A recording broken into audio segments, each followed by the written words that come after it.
It's disqualifications and adult diapers. It's the Outdated Wrestling Hour.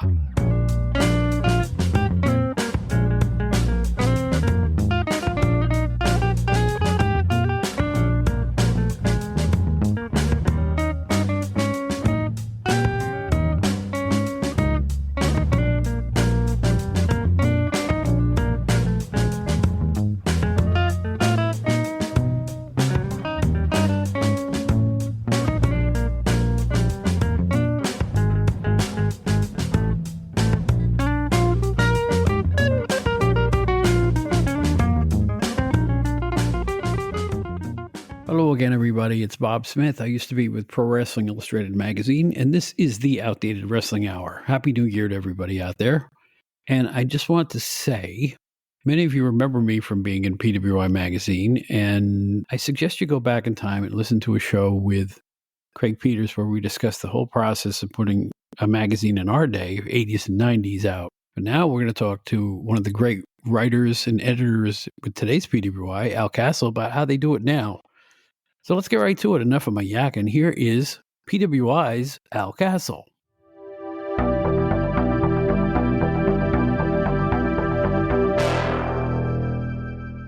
As I mentioned, in recent times, I've had the pleasure of being not once but twice on the PWI podcast. It's hosted by Al Castle and Brian R. Solomon. And we've got Al Castle here right in our studio. How you doing? I'm good, Bob. You're about to be on a third time because our interview went so long that we decided to split it up into two. So I believe you'll be featured on the next episode. It's only because I don't shut up. You know how it works. Same here. But anyway, it's good to have you here. I just want to compliment everybody there, Kevin and you and Brian and everybody else on the staff. You're really perpetuating the deal with PWI. I've been picking up recent issues after kind of being dormant, just after I started talking to you guys again. And that's a lot of work. I mean, you not only do you have the PW 500 these days, you've got the women's 250 and the tag team 100. I'm cringing just thinking about doing all that work. So congratulations to all of you for being so vital at this time as the only American newsstand wrestling magazine, if I'm not wrong about that, am I? Yeah, no, I think you're right. I mean, I know that there are some UK ones that I think might have, broken into the US market a little bit, not on newsstands, but I imagine there's ways to order them. And I don't know if they still do, but I remember once in a blue moon, WWE would put out some kind of like special issue.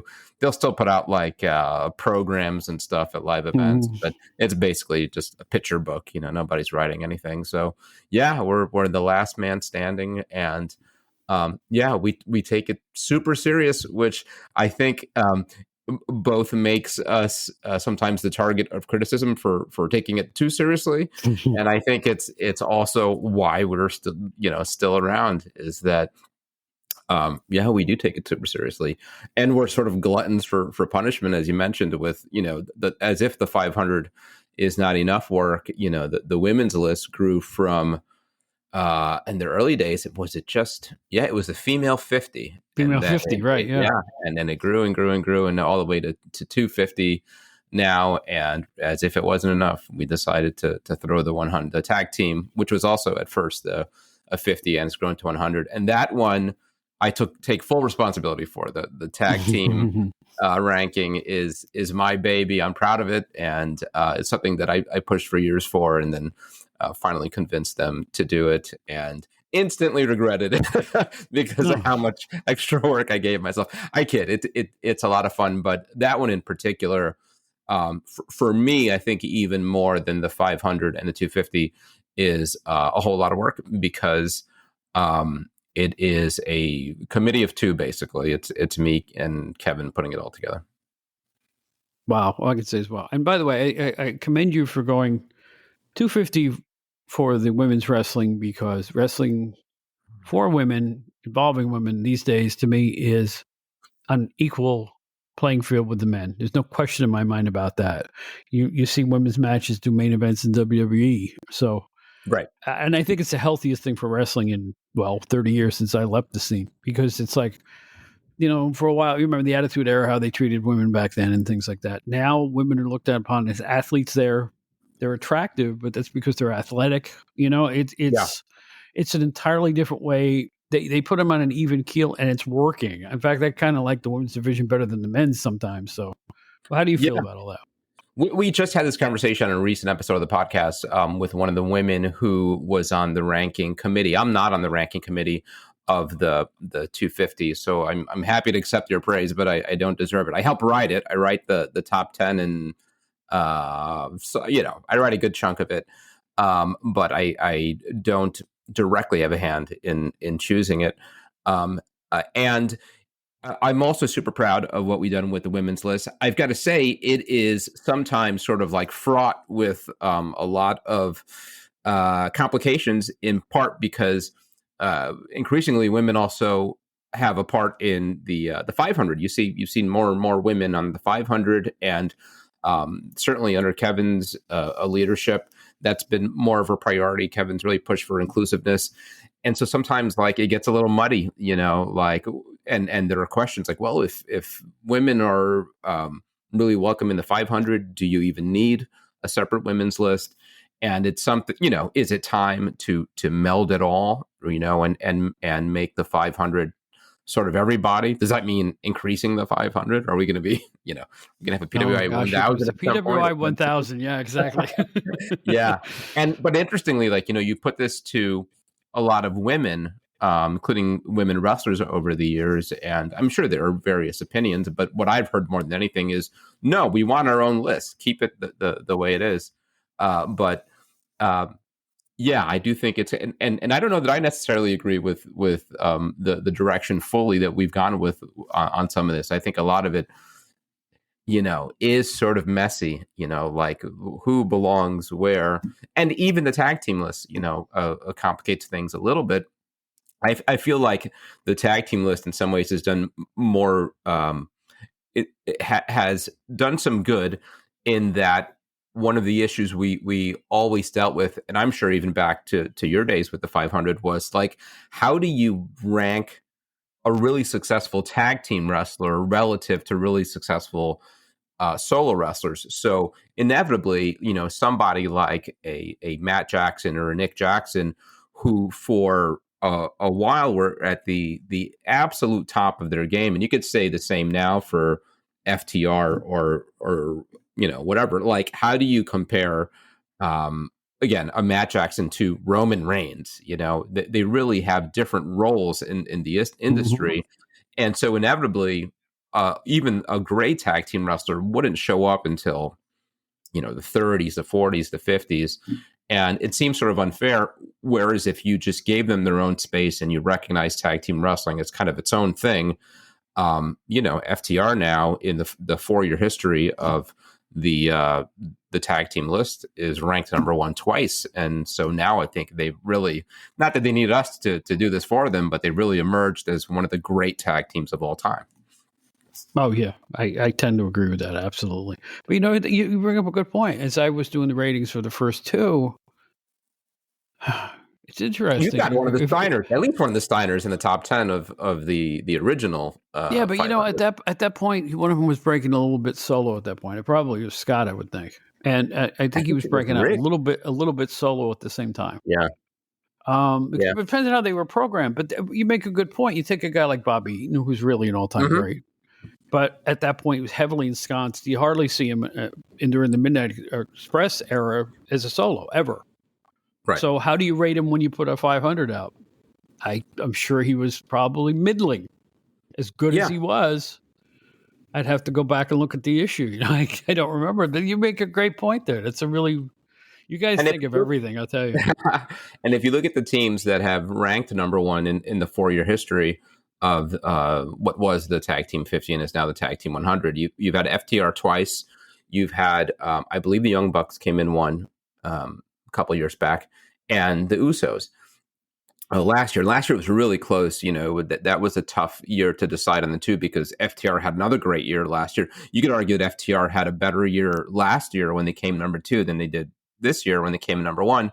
But the Usos had that much better a year. The Usos were really on fire in 2021, 2022.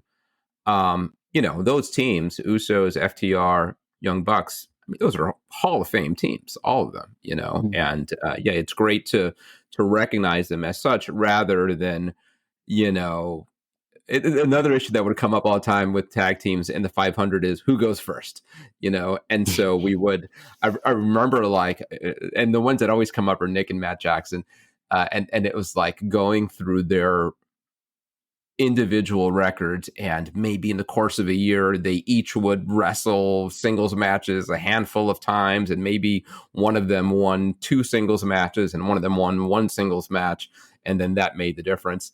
And inevitably it'd be like 28 and 29, or maybe you'd want to put somebody in between, so it'd be 28 and 30. And it was just, I don't know, it's kind of silly, and so I think it made a lot of sense, like, let's give them their own space. Makes sense. Yeah. Let's talk a little bit about then versus now. When I worked at PWI, we had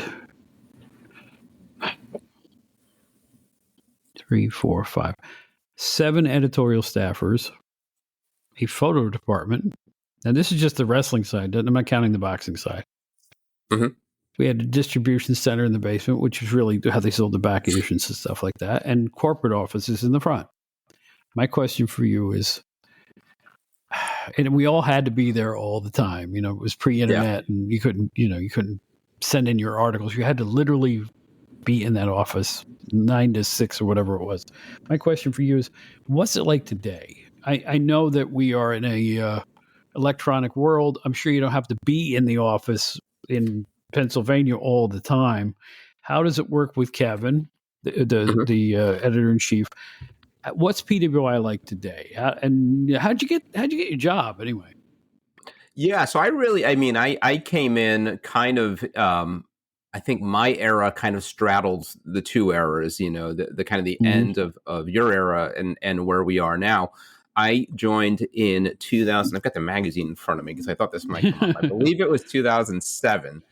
And so a little background on me, my day job, and this is not my day job as much time as I spend on it, but my day job is also essentially doing this. I'm a newspaper reporter here in New York, and it was really wrestling that brought me to journalism. I wanted to work in wrestling before I wanted to work in journalism, so I pursued a journalism career that got me into a legit newspaper here in New York that has paid the bills now for 25 years. Nice. Got a master's degree from Columbia University in journalism. I taught journalism for a number of years. My undergrad degree, my minor was journalism in the University of New York. And again, I went back and I taught. So I had kind of my journalism bona fides, and was working at my day job. I remember working late one night and sort of bored. I think I took some overtime and had like whatever, just kind of twiddling my thumbs. And I'm sure was reading about wrestling, and came across I think it was an email for PWI. And I grew up reading PWI, and I just kind of like cold emailed PWI and told them a little bit about myself and wondered if there was an opportunity to freelance or something. And within minutes, I get a call from Stu Sachs, the longtime publisher. Get out of here. Yeah. Well, again, it's sort of kismet. So, yeah. And I didn't even know this, but, I live minutes away from the old PWI office. It's basically the same neighborhood.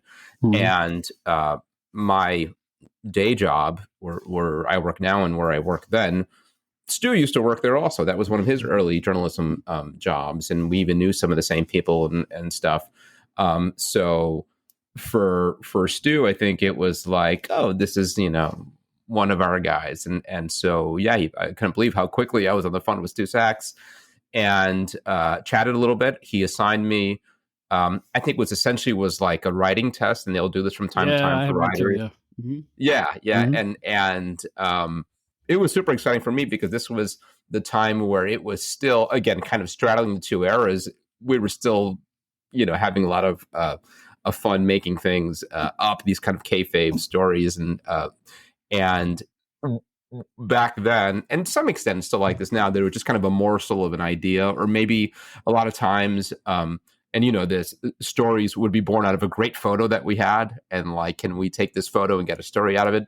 And this was after the Dudleys, who were Team 3D at the time, just racked up a bunch of championships in TNA and I think New Japan and a bunch of others, and we got a great photo of Devon and Bubba just like draped in title gold, and we built I think it was, are they the greatest tag team of all time or something like that? And Stu gave it to me to write, and I remember just putting it off for a long time, and then heading back from another assignment on my day job and getting a call from Stu, and it was like, where's that story? We need it today.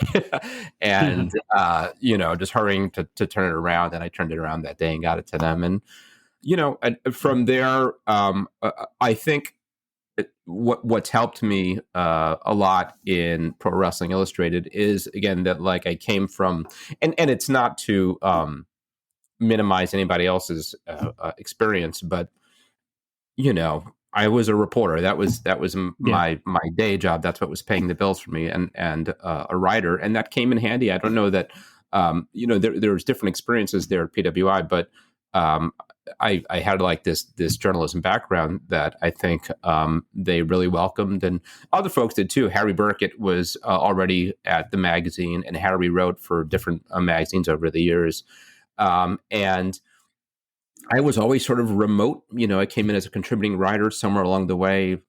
I don't even know when, became a senior writer. I mean, I think it just sort of like with time kind of graduated, and, increasingly got more responsibility over the years, got a column, then got another column. I think in part because of my journalism background, I was entrusted with a lot of interviews, and still am, handle a lot of the hot seat interviews, which is the coolest part of the job, because it's just like interviewing all these great wrestlers. And then, early on there, I never worked out of the office, but I would have like what were essentially kind of annual trips, and essentially for the PWI 500. And at the time, we would still get together in person for the 500. In the first several years I worked at PWI, we would get together, and it was one of the highlights of my year. Driving to Pennsylvania, I'd take the day off of work and drive down there, and there was still something of a full-time staff there, with certainly Stu, the late Frank Crudo, who was a great guy, was there. Jeff was there. And I think when I started, Harry was there. So there was still kind of a core group that was punching a clock every day. It was already Kappa at the time. Right. But it changed. I mean, along the way, there was that period where Oscar De La Hoya bought us, and I remember that being not a great time. I mean, there were definitely... Wait a second. I didn't know that he owned the wrestling title too? Yeah, so he bought... What he wanted was the ring, right? Right, yeah. And I think it just kind of came with it. I did not know that. That's just a first for me. Wow. And okay. I think somewhere along the way, he sort of realized he didn't want it. So I think sold it back or something. Something, yeah. But it was, like, it's the print publishing business. And it's certainly, there were times over the years where it was pretty touch and go. I remember going, this was probably 10 years ago or more, going a good stretch without putting anything out. And the way it's always been, for me is I've always got an assignment, right? Every magazine, and you get in touch with now Kevin, then Stu, early in the month. Sometimes it's an email, sometimes it's a phone call, sometimes it's a text message. Need you to do so and so. When you've got a column like I do, you've got to assume that you're always doing that column. So that's something that's always on the to-do list. And then depending on where you are in the year, if it's 500 time, you're going to be busy with the 500, you sort out relatively early. You're doing number 1 through whatever, and it's got to be this length. You get and you have something of a deadline. Outside of like those real tentpole issues, it could vary, on a month. I could be told you're interviewing whoever, this month for the hot seat. It was Trinity a few months ago. And some are a blast. I mean, I got to interview Steve Austin a couple of years ago. I had a fun one last year, my first interview in Spanish with El Hijo del Vikingo, which was, that was a lot of fun because it was so different. And you transcribe them, you put them together, and then again, outside those 10 poles, you get like the kind of the featurey ideas that used to be a lot of what I do. It's increasingly less. I mean, I feel like there's usually a project, whether it's the 500 or the tag team list or the awards. I mean, right now, this time of year, the priority is the top 10 stories of the year. And Harry and I split those every year. And so some of the work is figuring out what are the top 10 stories of the year. And I haven't even started on that, which Kevin shouldn't hear, but I got to get yeah. So yeah, there's a kind of always something on my plate. Now, and the podcast also, the other one. Yes, right. Yeah. And the podcast, yeah, and they're not as easy and quick to do as they sound, folks. I'll tell you that right now. Now, here's another question. We had an in-staff graphic department, art department, we called it, with Ken Morgan was the head guy, and he had about 3 to 5 assistants back there. How is that? How do you make that all meld together now? I'm assuming they're not on site either, the graphics people. So I know in some ways I'm not the best person to answer this because I'm not out of, I don't work out of the offices. But I know we've got an art director, Laura, who is super talented.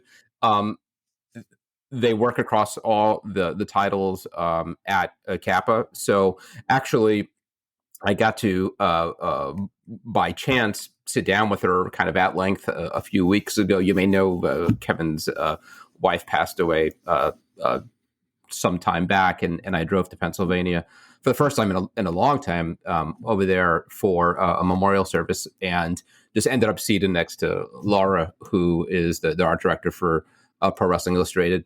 And yeah, it was fascinating. And what's like amazing is that she's not a wrestling fan. I think she's become more of one from working at the magazine, but she's done such great work. I wish I had it in front of me, but the cover of the latest magazine with Tony Storm on the cover is that's great. Yeah, black and white with the touches of red. Really great. Yeah, I did see that, and it looks fantastic. That's a great one. That is that one. It's funny. It's black and white, but it pops. Yeah. Right. Yeah. Right. It's the way the headline just kind of bounces right off of the page. It looks really great. Yeah. Yeah. And I've been there for, again, when you talk about like that, the kind of transition and the change in era, some of it is relatively new. It's since Kevin came on board and what's that now, 3 years. And it's definitely been a big change since Kevin came on. Ironically, in some ways it has ushered in the kind of the future of the magazine, but I think Kevin also has done a really great job of embracing the past and bringing back some things that we had moved away from, and I think it's a product of him being a fan for so long and kind of in my age range. And so he remembers things like the Supercards issues being a big deal, right? And when you're just kind of day to day putting out the magazine, maybe you forget about it. I think early on when I was in my early years at the magazine, we were still doing Supercards, but we kind of got away from it. And Kevin brought back the Supercards, put a new, kind of a modern twist on it, a lot of more independent shows, international shows, and a lot of stuff. With Laura, they kind of recreated that famous PWI cover, which was all the UWF wrestlers grasping. Was it for a trophy or something? Yes, it was the. It wasn't the Crockett Cup. I was going to say Crockett Cup. No, it was. I think it was a PWI Cup or something like that. Maybe. Seriously, yeah. And they recreated that photo. Yeah, they had PWI T-shirts on, and they were all grasping at the cup. That's right. Yeah, right. Yeah, and they did that again with the Impact Wrestling knockouts, and recreated it very like. I saw that. How did I not put 2 and 2 together? Yeah. I didn't put 2 and 2 together on that one. I just thought it was.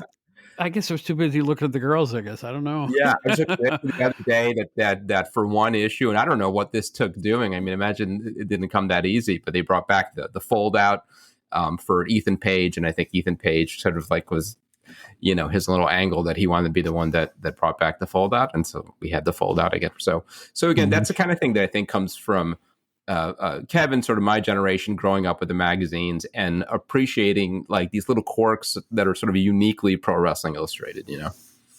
Well, the way the magazine has evolved in all these years is, first of all, it's all 100% color now. It wasn't when I first started there.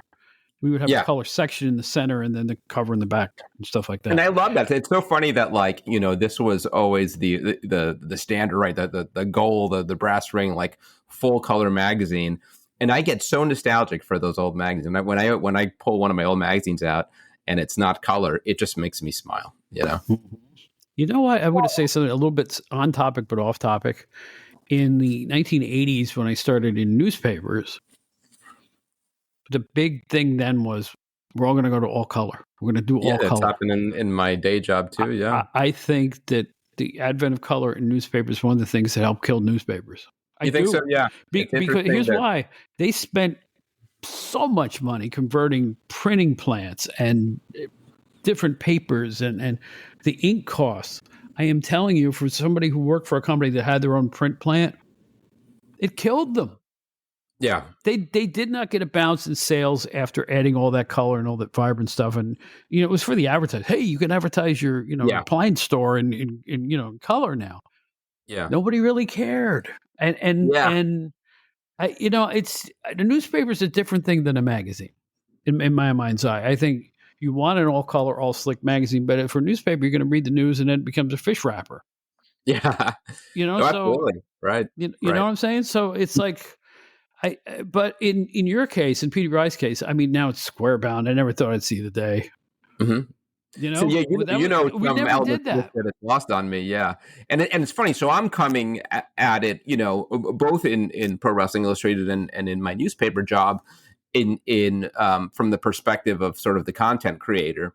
And what I appreciate that is one of the real benefits of color is from the perspective of the photographer, right? Because I work with such great photographers, and we have a bunch of great ones in Pro Wrestling Illustrated too, who capture these photos that are so nuanced and beautiful and colorful, and then it runs in black and white in the paper. It's all washed out, and it's just, it almost feels like such a waste of art, Yeah, I get that too. So I appreciate that. Yeah. Well, there's something I'm neglecting: the photographers. Okay, today's PWI. How do you assemble them? How does it all work? I don't know that well. I mean, I know like Kevin has got a team of photographers that he is in touch with. I think sometimes Kevin's doing it himself, as a lot of you guys did, right? But back in the day, if you look at the photo credits on a lot of those, it's Bill Apter, it's whoever was at that show, and sometimes that's the case. Right. I haven't shot much over the years, and there might be a couple of photos over the years that have run that I've taken, but some are literally the same people. George Napolitano, I think, still shows up in our magazines. George is still out there shooting. Yeah, I just saw that. I was looking online, and I saw an old Facebook post of him, and I said, he's working for PWI now. I almost felt yeah, I saw that recently. Yeah, and we've had him on the podcast, and another great guy, and just he's like Stu and some others like you. It's like there are these legends in the wrestling business that don't get talked about that much. I mean, I'm really grateful that there's more of a place for it now. The Wrestling Observer Hall of Fame has the non-wrestler awards, and Stanley Weston's on it. I think we talked a little bit on the PWI podcast that Stanley Weston's been on that ballot for years, and every year I vote for him. But even there's the International Wrestling Hall of Fame out of, where is it? Waterloo, right? Iowa, and they've got an award they give out every year for wrestling journalism, and I believe Bill's gotten it as well. He should, and Wade Keller got it some years ago. I mean, I think you could name it the Stu Sachs Award. I think that, and I think Stu's like me in a little bit this way, that like we kind of kept a low profile to some extent throughout all his years at the magazine. But because of that, I think Stu's contribution, not just to the magazine but to the wrestling industry, is really underappreciated. I mean, this guy was running this magazine until just a few years ago. I mean, it Right. was Yeah. 40 plus years he was doing this on the highest level. We went to a convention some years back in New Jersey. I think it was 80s Wrestling Con, and PWI had a table, which is kind of rare. And Stu asked me if I wanted to come and man it with him. So Stu, me, and Harry spent the day together over there, and people would come around and they would look at stuff and magazines and stuff, and they would chit chat, and then 10 minutes into a conversation, introduce themselves, and Stu would introduce himself, Stu Sachs, and for so many people it was like this jaw-dropping moment, like Stu Sachs. For one thing, they didn't know he was a real person. Yeah, I get that all the time. Yeah. yeah. But it, and I think that's it. I mean, everybody knows Bill because Bill was the face of the magazine for so long. But Stu, because he kind of kept this low profile for so long, I think again his role is kind of underappreciated in the wrestling business. That's true. He did not step out front. I think he let Bill be the face of the magazine most of the. We all had our media appearances. I was Craig Peters did. It was. But then again, you have to remember, in about the 4 years before I joined PWI in '88, sales were like off the charts. Yeah. Craig Peters insists, and I looked this up, and it's actually true, that for a short time, PWI and the newsstand outsold Sports Illustrated. That's crazy. Wow. It is crazy. Think about that for a minute. Yeah. That, the height of Hulkamania, the beginning of the expansion and all that stuff. So they were red hot. Which leads to another question. Is business okay? Is everything going all right? I mean, it just seems to keep going and going. Yeah, probably better question for Kevin than for me. I mean, what I can share is that, again, I remember a time when it very much was not. And there was, I think I started to just tell this, there was like a period about 10 years ago where we went a while without putting anything out. And it got to be weird. And I remember like reaching out to Stu, like, you got anything for me? It's been a while. And he called me, and I sort of confided that like things aren't looking good. And I believe one of the things that helped, and I hope I'm not telling any tales out of school, but it's been far enough that I think it's fine, is that the WWE magazine folded. Right. And when WWE magazine folded, I think there was a thought like, well, there might be an opening here to do something. We'll have all these people to ourselves. And, stuck it out. Kappa and the family over there, stuck it out with us. And I do think, it climbed back. And one bit of insight that I could offer is that we're publishing a lot more. Right. So in the last couple of years, under Kevin's watch, we're putting out more magazines. I think we went from like 8 to 10 a year or something like that. So I know it's more work for all of us. We've since been sold again in the last couple of years. We've got some new owners that I think are out of Europe, and they too have, I think, gotten behind the magazine in a lot of ways. We've spruced up the website. We've got the podcast going now. We've got some merch. They brought back the PWI weekly, a digital form. So I'd say that Pro Wrestling Illustrated is sort of as dynamic and active a brand as it's been in a long time. I mean, I've been at the magazine now for whatever it is, 15, 16, 17 years. And there were definitely times where like you felt like you were working, for this relic, and you always did the work and took pride in it. But it did feel like, who's listening, who's paying attention. And I do feel like it's not like that anymore. We've come back. I do feel like we're as relevant as we've been in a long time. I agree. You've got Brian, you've got yourself, you've got a improved product to cover, which doesn't hurt. I think it's a little better now than it was 5 years ago. That's another thing that changed. You also have more things to cover. Yeah. Right. Post WCW, it was essentially a monopoly for a long time.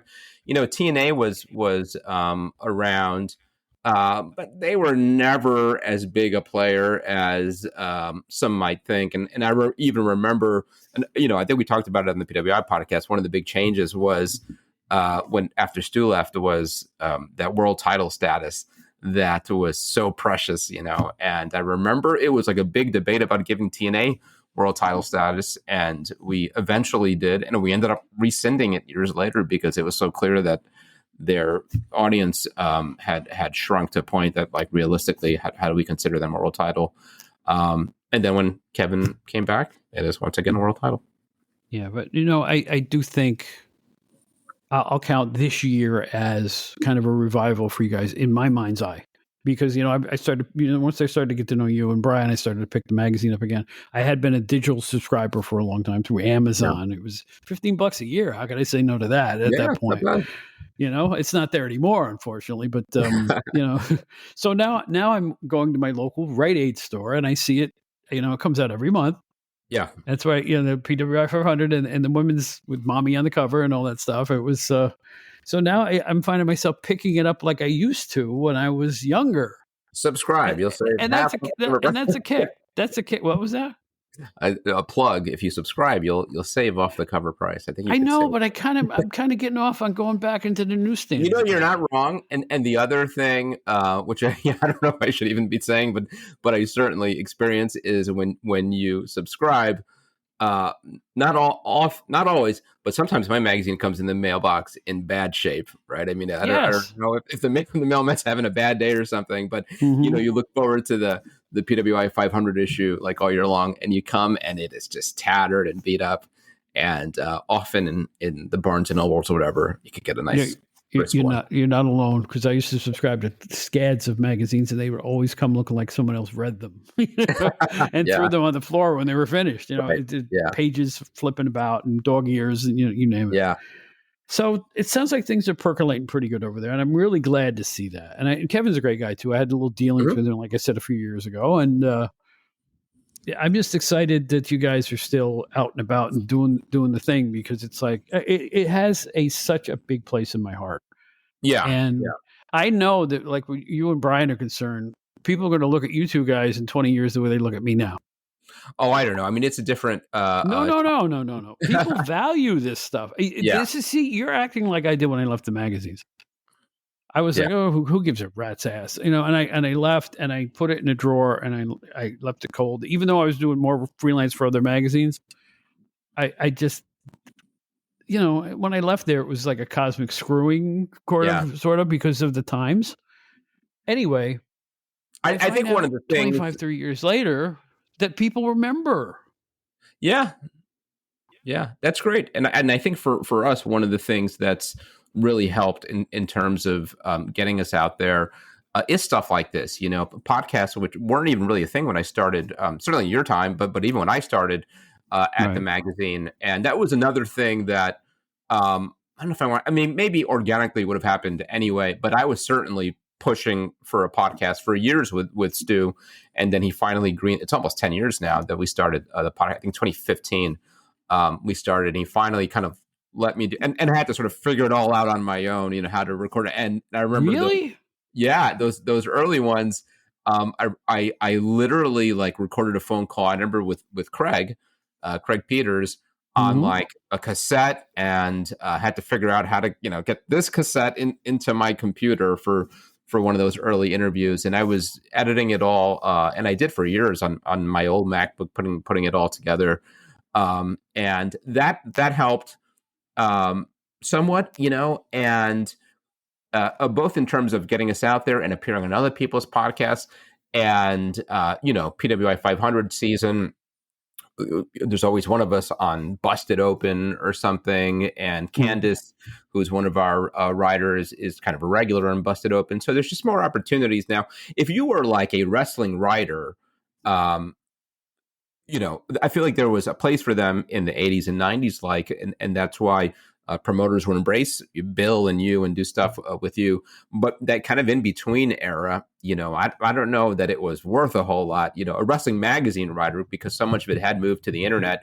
And we were, very slow to embrace the internet. I mean, I remember it was one thing that was absolutely like our weak point, and it wasn't anybody's fault. Stu was aware of it, and I think it was just sort of a budget issue with the owners. I mean, who's going to invest money in sprucing up this website? So it was kind of non-existent for a long time, and I do remember it was kind of rudimentary for the longest time. It really was. Let's be honest, it was. Yeah. Sure. And it's better now, and with the podcast and social media, Kevin's embraced it, and Stu did too. We used to have me live tweet events and things like that, and there'd be just more opportunities for engagement with fans, a lot of whom, frankly, like didn't even realize PWI was still a thing, and it was through these podcasts and appearing on radio shows and Twitter that they sort of discovered, PWI is still around.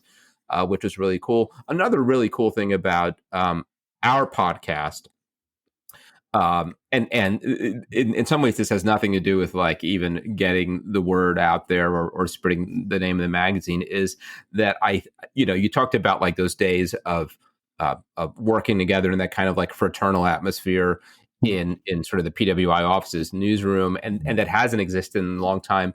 And in some ways, the podcast has sort of created that virtually, right. And that's what I've been, forever. We would, I'd been, we'd always look for who's the wrestler we could have on the next podcast. And we still do it from time to time, and it's fine.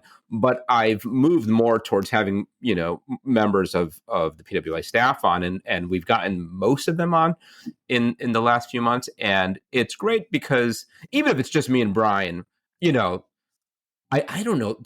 I met Brian in person once, and it's actually a funny story because it did not go well, because I interviewed for a job at WB magazine when Brian was there, and we met there, and I did not end up getting the job.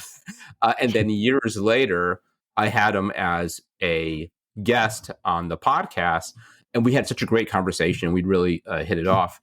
And so I was doing the podcast for years with Dan Murphy, who was another senior writer at PWI, who was there forever and just retired a couple of years ago. Another great guy. And, it's those conversations, whether it was with Dan or with Brian or whoever we have on. We'll have Kristen Ashley on sometimes. We have Candace on. We'll have Jason McVeigh on. Brady Hicks we had recently. These guys, Kevin, of course. And even if it's sort of like virtual, having me, Brian, and Kevin talking wrestling, it's sort of some extent recreates that atmosphere. I would think. I think you're right about that. And we've all been forced into it. With COVID, 75% of America learned how to have meetings online. Zoom meetings took off, and they're still the norm now. It's the standard. I think there's more Zoom meetings than actual office meetings in this day and age. And I think it works. It works fine. Yeah. Right. Yeah. And I think it's been great. And I know that there are those who like poo-poo like that people don't go to the office anymore. What happened to that office environment? And there's something to be said for collaborating in person and FaceTime. And that's all true to an extent. Mm-hmm. But and this isn't even about wrestling, but you can't say that life's not better when you're able to work from home, at least to like some extent. My my quality of life has improved so much since like Zoom became a thing. And it's affected my family too, and you're not wrong. You are not wrong. Yeah, I mean now it's like, especially in the New York area, you don't have to commute. Please. That's the point I was about to make. Yeah, I mean, now the occasional time, if I'm driving into the office once a week or a couple times a week in my day job, and I'm sitting in traffic, losing my mind, and it's just such a waste. It is a true waste of time because you are neither present at home, to pick up the kids at school or to wash the dishes or to run errands, nor are you doing any good for your job. You're not being productive at all. It's just wasted time sitting in traffic or on a train or something like that. I mean, you could theoretically get some work done by phone or what have you, but working remotely, I'm able to hit the ground running. You now the downside of that, the flip side of that is that, and this kind of benefits employers, is that there isn't a semblance of a work day anymore, right? I mean, it's like there used to be kind of these clear lines defined. My job has got me from the moment I walk into the office until the moment I walk out of it. And after 6 o'clock comes and, you punch out, don't bother me, right? I'm off the clock. And the thing about working from home is, if I wake up at 7 and there's an email, you got to deal with that email, and that will go when I get off the phone with you here, and whatever time it is, I've got a story to write, for my job, and that might be keeping me up until midnight or whenever. But there was a part of the day during the day today where I wasn't doing something from them, when I was able to pick up the kids and things like that. So I think in the grand scheme of things, it's much better this way. I agree. I have to agree. It's just common sense. I mean, I commuted to every job I've ever had. I commute to this job. I mean, sitting in Long Island now, I live in Flushing, and I am so sick of counting those red headlights, man. It's like, because I've been doing this for like 40 years, and it's like I'm about ready to do. There's got to be another way, Yeah. So if anybody works from home, I just salute them and go, good for you, because it's like, you're saving on commuting costs, you're saving on grief. I think people are actually more productive at home if you have any sense of professionalism at all. You're definitely more productive. There's no question. No, some aren't, and they ruin it for those that are. Yeah. But I absolutely, and even pre-COVID, I had just the nature of my job. I was working from home more. And this really has to do with my day job and not really PWI. But I remember at some point, the expectations of my output in my job got to be so high, in terms of what they wanted. Like, here's like what we want out of you on any given week, and it was just a crazy amount of work. And I remember initially being like, this is impossible. And they're like, figure out how to do it. And pretty much where I arrived at was like, okay, I'll do it, but I'm not coming in anymore. Right. So I'm basically telling you I'm going to be working from home, and I don't even know if I ever said it, but I just sort of started doing it. And it's the only way I've been able to produce at the level I have. And I've done the best work I've done in my career in the last, whatever it's been, 5-6 years. Largely not being in the office. And there's no question that I'm infinitely more productive. Now, when, the occasions that I go into the office, I'm stunned by how unproductive I am. And then part of it is like you walk in and this is the nice part of office life. It's the one part that I do kind of miss, is that social aspect, right? It's like shooting the breeze with your pod mate and catching up and talking about family and kids and wrestling. And inevitably everybody wants to talk to me about wrestling, and that's fine. But then you look at your clock and you've been there for 4 hours and you haven't done a damn thing, right? And it's just a giant waste of time. So versus when I'm at home, again, like I might not have shaved, I might still be in my pajamas or what have you, but by noon I might have knocked out 1,000-word story, or done half a dozen interviews or what have you. I'm infinitely more productive. All about the work, man. It's all about the work. Now, I think I want to wrap this up with a personal question. I was the 12-year-old kid who discovered pro wrestling on TV like everybody else. And I used to spend my 50-cent allowances on Wrestling World or ring wrestling or inside wrestling or whatever I could get my hands on. And when I became a teenager, I struggled to get tickets because I lived in a small town and had no place to see it. You know what I'm saying? But I was always kind of a wrestling fan, even though I think I was. A lot of people always said, "You're not the kind of guy to be a wrestling fan." I said, "What does that mean?"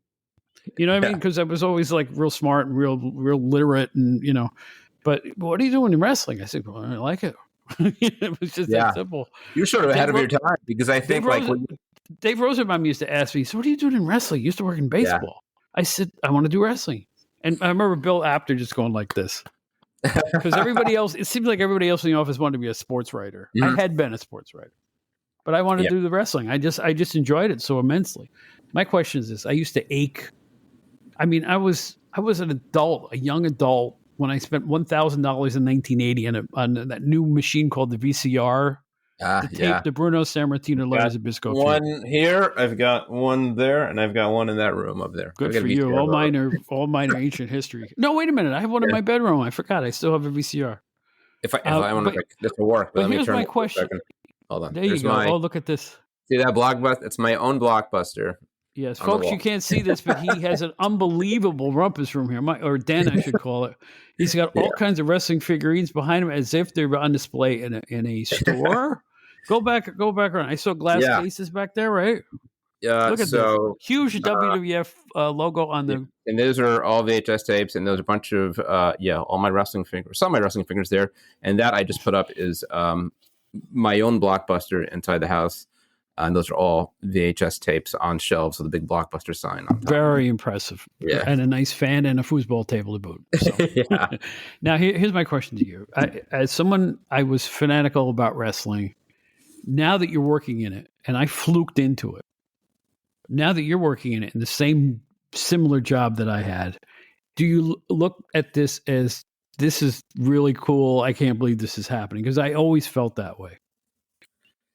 Yes and no, right? So I'm absolutely a wrestling fan, as much as I ever have been. I think that I do think this is where like the quote unquote legitimate journalism part comes in handy, is with some exceptions, and ironically, those are the interviews that turn out the worst, when you're kind of like, marking out or fanboying out. But by and large, when I'm told, you at whatever, you're talking to Cody Rhodes at 3 p.m. today, it's like, all right, that's not going to go, and because of that, I think the product is better. So yeah, the other part of that is that, I absolutely love wrestling as much as I always have, and the best part, the best part of this, as you did, is like still going to wrestling shows, because it is crazy that is even related to my job, because I do it anyway and still do. And I just bought tickets for me, the wife, and 2 kids for SmackDown before WrestleMania, NXT the morning of WrestleMania night 1, WrestleMania night 2, and Monday Night Raw. That's going to be like kind of the family vacation come April in Philly, and nice. That's out of pocket, right? And happy to do it. So I think I'm able to temper how incredibly cool this job is and how much I love it, with the perspective of a reporter that realizes that beyond my fanboy, kind of like obsession with wrestling, is you've got to deliver a quality product, right? And I see that not in PWI, but when I've seen like bad wrestling writing other places, it's because people aren't able to separate themselves, right, from it, and they're just maybe my early writing was maybe some at PWI, but certainly before PWI, where it was, this is really great and this really sucks. And I think over the years, and I think it's one of the things that's changed at Pro Wrestling Illustrated for the better, is that there's more of a place for that sort of legitimate wrestling journalism. There's not that big a separation these days from my day job and my job at PWI, where they were worlds different at the beginning. I would punch a clock and write legitimate news stories, reporting facts and interviewing people and putting out a newspaper story. And then I'd be writing something from PWI where you're making everything up and having fun with it and very colorful. Now they're basically one and the same. And sometimes I'm doing my best journalism at PWI. And it, but to execute it in that way, you do have to, I think, kind of like temper your fandom sometimes. I think the 500. Absolutely. Yeah, I think the 500 is kind of a good example. Like, I've got my favorites, that I would want, high in the 500. But that's not how this works, right? So you No, try yeah. to remove yourself from it and do it objectively. Well, I don't want to beat a dead horse here, but in the 2 years that I did it, I took one loss very seriously. If I was a big fan of, say, I don't know, gosh, my memory's bad. Well, it was still the Hogan era, the Hogan Ultimate Warrior era, and it's like, if I liked either one of them, I didn't let it taint what I was writing about, because if one of them lost 5 matches in a row or something like Andre was starting to fade at that point, Yeah, and you couldn't rate him highly anymore because he was losing the Ultimate Warrior in 30 seconds at Madison Square Garden. right. So that was it. You had to just go with the times. They were phasing him out. You could smell it. Yeah, So it's a hard tightrope to walk, but you guys have done it wonderfully. Your work is just great, and thank you very much. I'm very proud that you guys are doing what you're doing and that you're still around, and it puts a lift in my shoe. You've outlasted many, many other titles in all kinds of the sports world. I'll tell you that right now. Yeah, People pine for the old days of the magazines they used to read, but since 1979, Pro Wrestling Illustrated remains out there, and you're a big reason why that's happening. And I want to say thanks, man. It's been great getting to know you. We're gonna have to get together. We're so close. yeah. I know we live miles from each other. I think. Yeah. Well, we'll have to do this. We'll have to find. And Solomon's talked about we should have a drink or sometime or something, because he's in Connecticut or something like that. I'm a lot closer than Ryan is. Yeah. Maybe three of us could do something. I'd love to that'd be a hoot and a holler. I'll tell you what, that'd be great. Yeah. But no, seriously, getting to know you guys has been great, and I'm very honored that you've had me on the PWI podcast twice. I don't know what I did to deserve it, but I appreciate it. No, I consider myself the Martin Short of PWI. Now people say, what does that mean? Well, here's what it means. The third amigo. No, when SCTV was at its height, they had John Candy and other, the original cast. John Candy was replaced with Martin Short late in the run. So I look at myself, Peters was already there, Sachs was there, Bill Apter was there, Dave Rosenbaum was there. So I walked in at that point, and Andy Rodriguez was already there. So I consider myself the Martin Short of PWI because I was there so late. You see what I'm saying? Yeah, it's funny. The era when I was there. Yeah, you kind of straddle two eras as well, right? I mean, because Stu goes back to the 70s era, and I'm sure worked with guys who were there even before that, and well before that, into the 60s and earlier. Yeah, but it's sort of like the whole passing of the torch along the way, and passing of the torch. Yeah, and we've got new writers. Some of the people we've got at the magazine who I'm coming to know in part because of the podcast, and again, that's one of the cool things about the podcast is that they're usually just names in a magazine, but getting to know them a little bit through the podcast, you get to know these people a little more as essentially as wrestling fans. But I think not to be too profound or fail at being too profound, but you can get to know a person and what kind of person they are by what they like in wrestling, right? And I think it's one of the reasons why when we needed a new podcast host when Dan left the magazine and the podcast, I immediately went to Brian, and I think I might have gotten a little bit of trouble because I don't know if I even ran it by Stu, but I remember the conversation with Brian. I was like, this is my kind of guy. Like he gets it, the way wrestling should be gotten. And we don't always agree. But I think we both really respect each other's viewpoints, and I think Brian totally gets it. And other guys like Jason and people we've had on the magazine, I just think are great. And I'm the biggest fan of Brian's podcast too. Brian's doing a great job on his show as well as the PWI podcast with the two of you. Yeah, I don't know where he finds the time. This is it. This is the new era for PWI podcasting, magazines, you name it. Square bindings, all colored. They got it all going on. Internet presence. It's different than when I was there, kids. New media. So I want you all to. I'm going to say this for the first time ever because I'm not associated anymore. I want you all to go out and check out PWI and all of its formations, all of its editions. Be it the print magazine. Check them out online. Find them all on Facebook. All these guys. You can't miss them. If you haven't read PWI, read it again because you're overdue. It's really good. Yeah, it is. It is both modern and I think a great reflection of where the wrestling business is at and is going.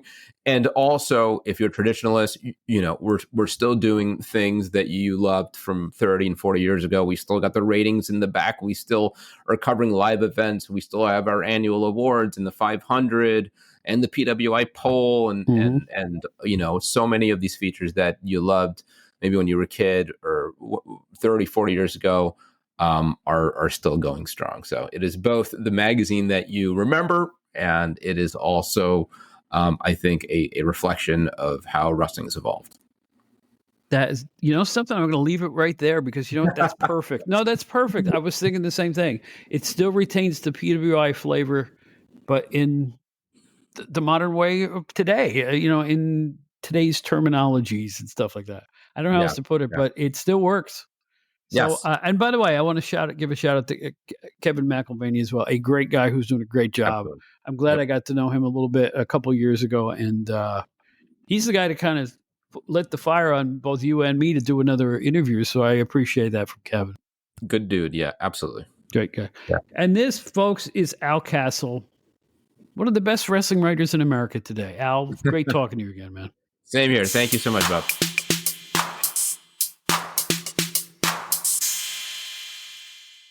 Speaking of Craig, I want to call out the show that we did called the PWI Process, where we really did take you inside the offices at Rockville Center and detailed the painstaking work we did to put out Pro Wrestling Illustrated and all the other magazines we did.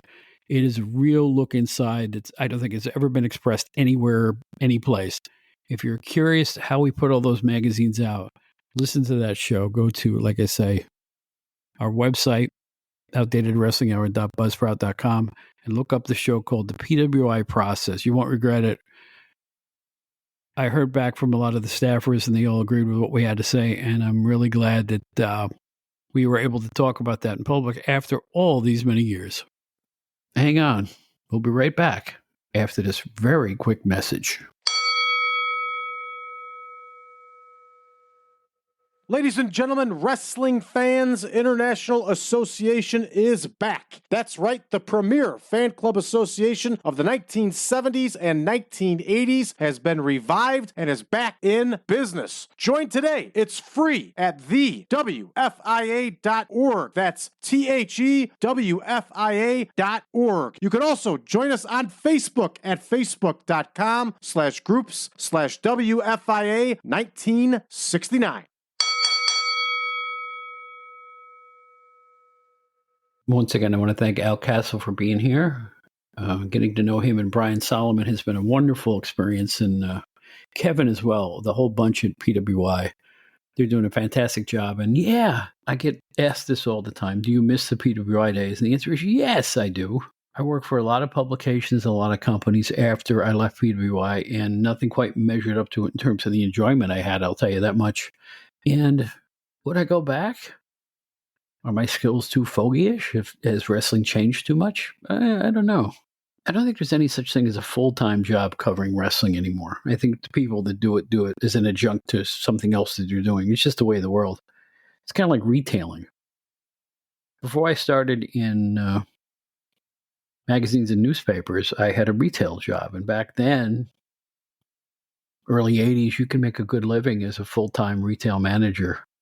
Now these days, because of, the way they've allowed things to happen, you go into a big retail store, they don't have a manager anymore. They have 3 assistant managers. Why? Well, that way they can not work them a full 40-hour week and not have to give them benefits. Now, I'm not saying all the publishing is like that, but I know it's happening in some regards. And it's just the world has changed so much since I left.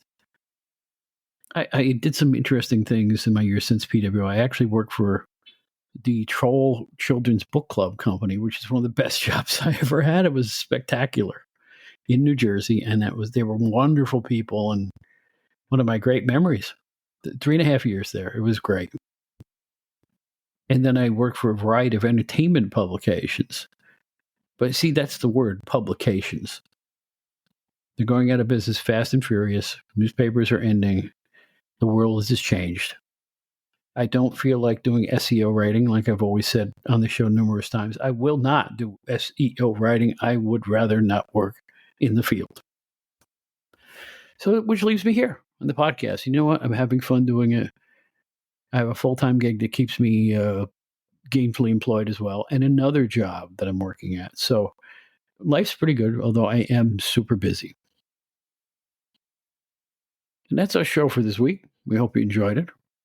Our theme song is Hold On a Second by the great guitarist Brian Tio. Write to us at outdatedwrestling@gmail.com. Our website is outdatedwrestling.buzzsprout.com, where you can hear all of our shows and all in the same place. And you'll also learn about the Outdated Wrestling Hour fan club. There's a black box there. You can click and read about how you can get involved with the production of the show for a nominal little fee. We do periodic Zoom meetings, and we have a lot of fun. So check it out if you'd like to. Once again, I want to thank you for joining us, and I hope you avail yourselves of future episodes. I miss PWI. I miss Bill Apps. I miss Craig Peters. I miss everybody there. Dave Rosenbaum, Andy Rodriguez, Roy London, Stu Sachs, to go down the list. I miss the boxing staff. Ed Maloney, who a good friend of mine. Steve Farhood, one of the great guys. Jeff Ryan. Wonderful guys. Nigel Collins, who was taking in, I think he was taking over Ring Magazine at the point I was leaving the magazines. I got to know a little bit. Bobby Cassidy, what a great guy. I hope I didn't miss anybody or leave anybody. Al Bello, the photographer. I talked about Roy London, the photographer. Of course, after shot, I shot. We all shot. Craig Peters shot. We all shot a lot of photos. No other jobs like those anymore. So before I go cry myself to sleep, this is the Outdated Wrestling Hour. Decidedly different nostalgia of wrestling podcasts. We'll see you next time. I really hope you all take care of yourselves. And as Ringo would say with his two fingers in the air in a V shape, peace and love, brothers.